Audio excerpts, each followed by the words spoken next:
I'm giving somebody the blues today.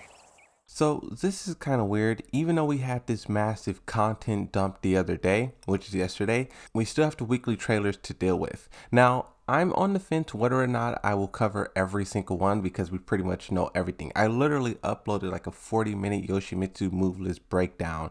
So the fact that I'm making another video talking about his move list again, it's kind of weird. But I'm going to do it this time because Yoshimitsu's my guy and I've seen a lot of things. Usually I don't watch the trailers beforehand and I like to kind of go into it like ooh and ah, but also breaking it down. But I watched it beforehand to see if this was something that I wanted to talk about, and it is. And I think this trailer is a perfect time to highlight kind of the things that I don't like, but also some stuff that I do like. And first off, I'll say that his intros, his voice, just the aesthetic, the aura around this Yoshimitsu is fire. Absolutely amazing. His design this time around is 10 out of 10. His primary design isn't also like his alternates and recolors and whatnot. Even the Tekken 7 design, it's not cool, but they did their best to make it look cool.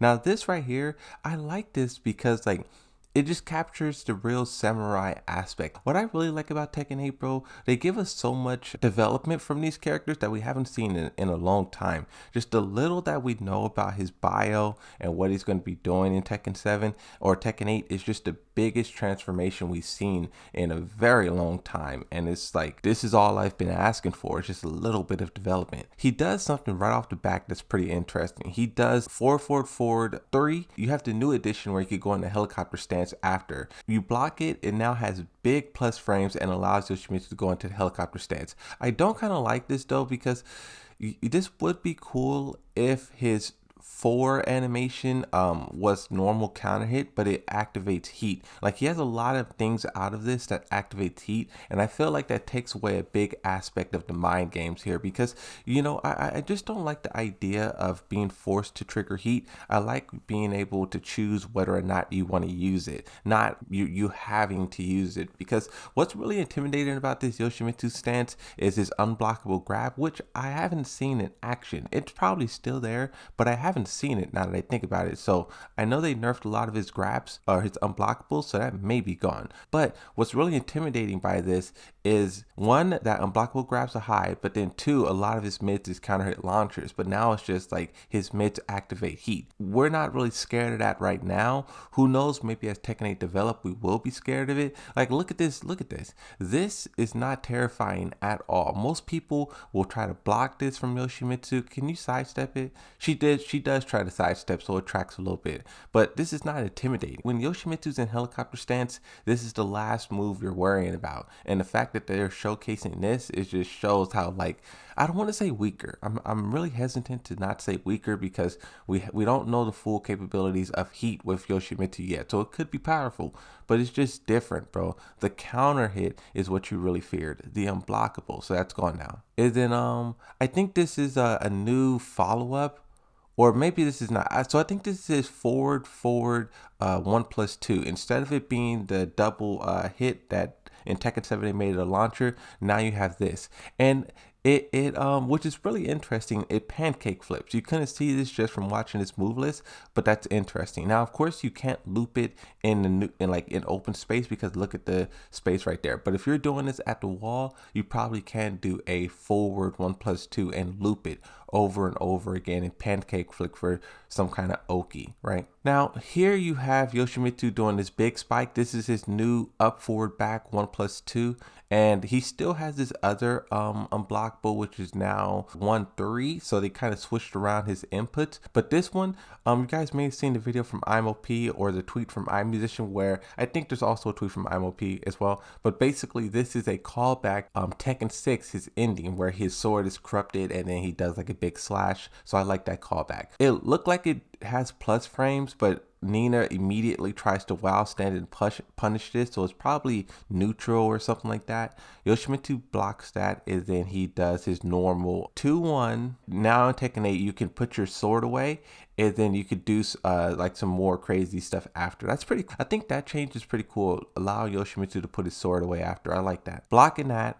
punishing with the hop knee. So in Tekken 7, this right here he did down forward 2 or down forward 1-2. In Tekken 7, this would have screwed, but now they give him this third, that right there, this third hit that is the screw. This is probably going to nerf, I don't want to say nerf his combos, but you know, the more you hit someone, the less you can do because you're hitting them, right? So instead of using 2 hits to screw, now you're going to use 3 hits to screw. That's if you go this route. He kind of does a weak follow-up here.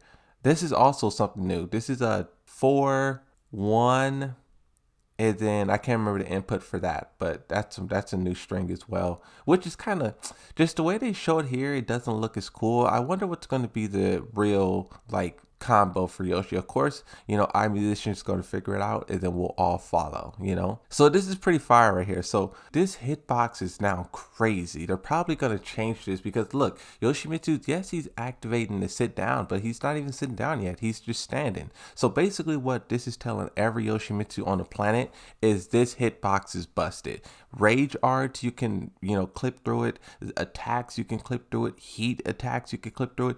You could sit down in the middle of people's strings and you can just get a free hit. He literally is sitting down as she's shooting her pistol and then punishes. I think that's a punish. It's a punish. So that's hitbox is pretty much busted basically. But this is pretty fire. Once again, if you've seen the IMOP video, this is a Soulcalibur move going from the sit down stance immediately up into this. That's literally Soulcalibur. And then he does this high, which is another Soulcalibur move, and it wall splats. That's pretty interesting that it wall splats.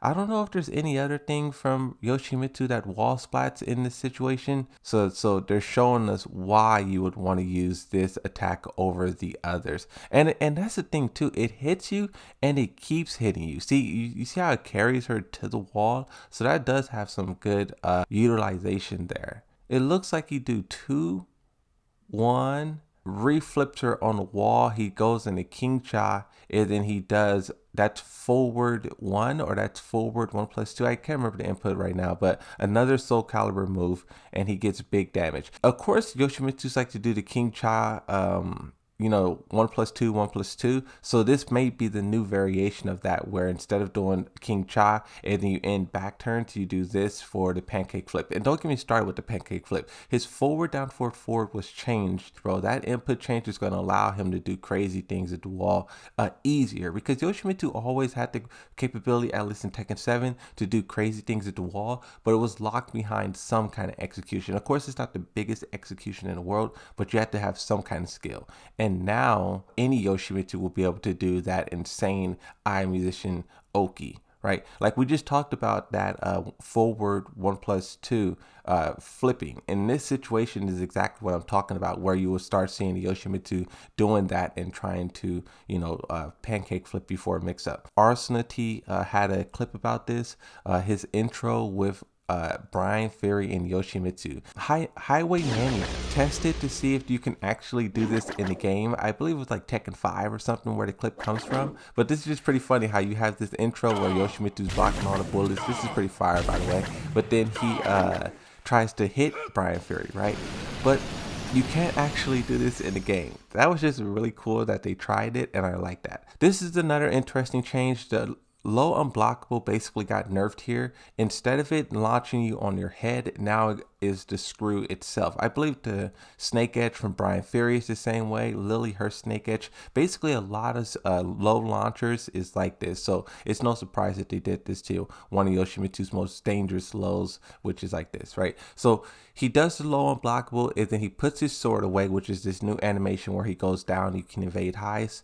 And then he immediately activates heat. So in no sword stance, he does have the normal forward 1+2. So when he shoulder charge and then jab, he should be able to shoulder charge again and then do this. And then do this right here and at least be a little bit, look at the pushback there. And okay. See, I don't know what this means yet. I wonder if his sword is glowing like that, will he get a projectile? In Tekken Tag Tournament 2, maybe in past games as well, he had a projectile that he could use, and maybe when his sword is glowing, he'll get access to that. Just a wild theory. We'll see if it comes true or not. After that, Brian Ferry is trying to do 3-4, you know, the knees. Yoshimitsu interrupts, flash, but this is a nerf. Instead of the flash being a launcher out of normal hit, now this is the counter hit, by the way. It forces crouch, and Yoshimitsu gets this. It looks like it's guaranteed because Brian Fury doesn't look like he was able to block. He just got hit by it. But regardless, flash doesn't launch anymore.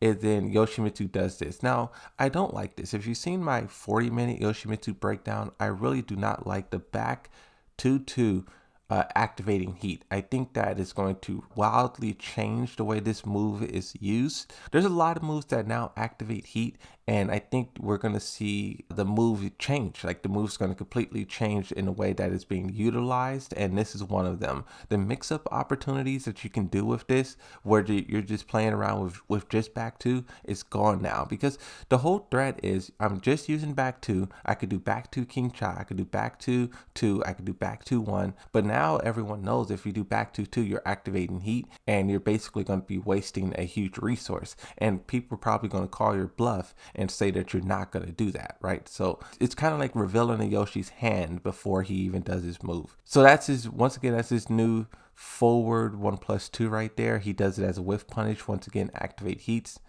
And then he jumps into the helicopter stance. Once again, he didn't grab in that situation. He did this trash. Oh, that's cool. They made it a counter hit launcher now. That's interesting. And so he keeps gaining life. You see that those 5 things going back to him. And Soulcalibur Yoshi used to gain a lot of life, and it seems like that's what they're going to be doing this time around with Yoshimitsu. Is like it seems like a lot of his counter hit properties is going to be still in life. He does back 2-1 King Cha. I didn't think that would work. I thought this would be an immediate screw, but it still works, and you could catch Brian Fury and then do that. Okay, so he's gonna have some interesting wall travel still. He's gonna have some interesting wall travel. And then of course forward 2-2. I wonder if they made this easier to confirm. Yoshimitsu's wasn't that easy to confirm. I know Zafina and I think Devil Jin, they had something similar to Tekken 7, and theirs was buffed. Meanwhile, Yoshimitsu's wasn't. See that, so that was a whiff, and it immediately screws right there. And then Yoshimitsu dashed out of it, and then he did this new. Oh, what's that? 4. Wow. Okay, that's pretty cool. So I think Yoshimitsu looks really cool. There's a lot of things that's like his unblockables took a big hit. Of course, the super flash is gone. I knew that was going to survive, but then he also has the normal flash, which kind of changed as well. But I think these are some good changes for Yoshimitsu. Having to rely on the flash the whole entire game, it's not like good. You shouldn't have to rely on one move. That's like Lucky Chloe trying to spam Cali roll. That's not a real character. It's just one busted move, and you're using that move to try to cheat to win. So I like that they nerfed that aspect and are highlighting other things that Yoshimitsu can do. This guy's got 100 and something moves. Make those more useful instead of using one, right? So I like that. There was something else I was going to say as well, but I kind of forgot.